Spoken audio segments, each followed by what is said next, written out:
আসসালামু আলাইকুম গাইস। আমরা আজকে চলে আসলাম চামটা দিয়ারপাড়া কবরস্থান রোডে। এখানে আমাদের এই যে আলমগীর স্যার ডাক্তারের ওনার বাবা মারা গেছে, আমরা তার এখানে কবরস্থানে আসছিলাম মাটি দিতে। দেখেন খাটনিলে যাচ্ছে, তো এমন অবস্থা যে রাস্তার কাদো যাওয়ার মতো কোনো পরিবেশ নাই।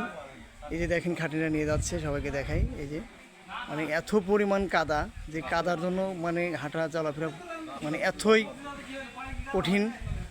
তা আমি সবার উদ্দেশ্যে একটা কথা বলি, এই বা আমাদের এই সরকার বা চেয়ারম্যান মেম্বার সবার উদ্দেশ্যে বলি, আপনার কবরকে সবাইকে যেতে হবে, কেউ কোনোদিন ছাড় পাবে না, ঠিক আছে? আমি সবাইকে বলবো যে মেম্বার চেয়ারম্যানকে তারা এই রাস্তাটার দিকে যেন নজরটা দেখেন। কলার গাছের সাথে বেঁধে যাচ্ছে, বের হচ্ছে না খাটনিটা, এতই কষ্ট হচ্ছে।